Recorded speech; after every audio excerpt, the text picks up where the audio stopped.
என்ன விசிறி பிடிச்சி என்ன செய்றீங்க? பலகாரம் எல்லாம் சூடா இருக்கு, ஆத்திட்டு இருக்கேன். போடா. ஈ அடிச்சிட்டு இருக்கு, ஓட்டிட்டு இருக்கேன். நீங்க 1000 தான் சொல்லுங்க. ஈ எறும்பு இருந்தா எவன் வாங்குவான்? அட, நம்ம கடை பலகாரம் சுத்தமான சர்க்கரையிலையும் சுத்தமான நெய்யிலையும் செஞ்சதுன்னு ஈ எறும்புக்கு தெரியுது.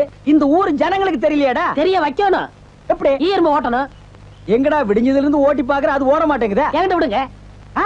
நீ இரும்பு தானே அடிச்சிட்டு இருந்த, ஈ அடிப்பியா? எல்லாம் அடிப்பேன். அப்படியா? இல்லடே ஆண்டவா, என் பொண்டாட்டி மாவாட்டி வச்சிருக்கா, வடை சுடணுமா, அவளுக்கு தெரியாது. நான் போய் சுட்டு வச்சிட்டு வர்றேன். ஒரு 5 நிமிஷம் கடையை பாத்துக்க. இந்த ஈ ஓடிக்கிட்டு. ஆமா, வடையா உளுந்த வடையா? புளுத்த வடை, புழுவோடு இருக்குமல்ல. பொண்டாட்டிட்ட 2 கொடுத்து விடுங்க. பலகாரம் எல்லாம் குறைஞ்சுன்னா கை கால் இருக்காது. அப்படி இப்படி.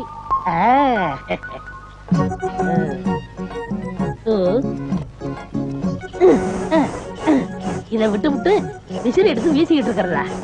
அடே, உடனே சாகுதே. பரவாயில்லையே, மூட்டை பூச்சிதான் சாகுது நினைச்சேன். இதுவும் சாகுதே. அண்ணே அண்ணே, என்னடா சும்மா நொண்ணே நொண்ணேன்னு கூப்பிட்டுக்கிட்டே? அடே ஆண்டவா, என்னடா அது, ஒரு ஈயம்பு கூட காணோம். இத பாத்தீங்களா? தேனீக்கள். எப்படா 5 நிமிஷத்துல இவ்வளவு பிடிச்ச? அதான் ஆண்டவங்கிறது. டேய் வா, வாட்டி வந்து. என்னங்க பலகாரம் எல்லாம் ரொம்ப சுத்தமா இருக்கு? ஆமாங்க, இன்னைக்கு தாங்க கழுவி வச்சேன். இன்னைக்கு தாங்க சுட்டு வச்சேன். இவருக்கு 4 கிலோ மைசூர் பாக்கு, எனக்கு ஒரு 3 கிலோ பூந்தி கட்டி கொடுக்குறீங்களா? 7 கிலோ. கொஞ்சம் இருங்க, நிறுத்து தரேன். சரிங்க. புடிச்சுங்க. முத என் கடையில 7 கிலோ மொத்தமா வாங்கின ஆட்களே நீங்க 2 பேரும் தான். அதனால உங்க 2 பேருக்கும் ஒரு மைசூர் பாக்கு இனாமா தர்றேன். இங்க அடிச்சுக்காதீங்க, கொஞ்சம் தூரமா போய் ஆளுக்கு பாதியா பிரிச்சு தின்னுங்க. இங்க திங்கிறானுங்க. ஆண்டவா, நீ வந்த நேரம் கடையில வியாபாரம் ஓஹோன்னு நடக்குதுடா. இனிமே பட்டறைக்கெல்லாம் நீ போக வேண்டாம். அங்க என்ன சம்பளம் கொடுக்குறாங்களோ அதை விட கூட 10 ரூபா கொடுக்குறாங்க. என்னங்கண்ணா மூஞ்சில தூசி? ஆண்டவா, என்ன ஒரு கல்யாண கும்பலே திரண்டு வந்துட்டு இருக்கு? ஆமா, எல்லாம் நம்ம கடை தேடித்தான் வந்துட்டு இருக்காங்க. சரக்கு வேற நான் கம்மியா போட்டுனேன். ஐயோ, இன்னைக்கு கடையே காலியாக போகுது. வாங்க வாங்க. நீங்க எல்லாம் கல்யாண கோஷ்டியா? இல்ல, காது குத்து.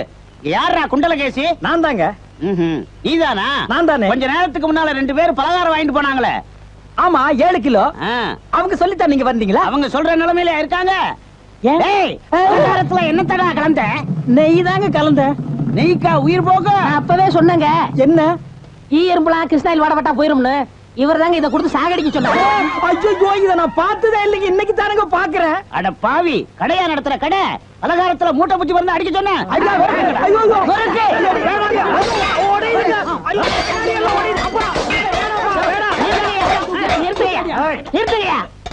ஏயா, உங்களால கடையை உடைக்க முடியாது. எங்க அண்ணன் மேல கை வச்சிருக்கீங்களா? எங்க வச்சு பாரு. இதா வச்சுட்டேன். கை தானே வைக்க முடிஞ்சது. ஐயோ வேணாப்பா சாமி. அடிச்சுடியா நீ? அடிச்சா என்ன? போடுங்க தர்மடி. ஏண்டா பசும்பாலுக்கு எருமை பால் கொடுத்த? இனிமே கடை நடத்தக்கூடாது.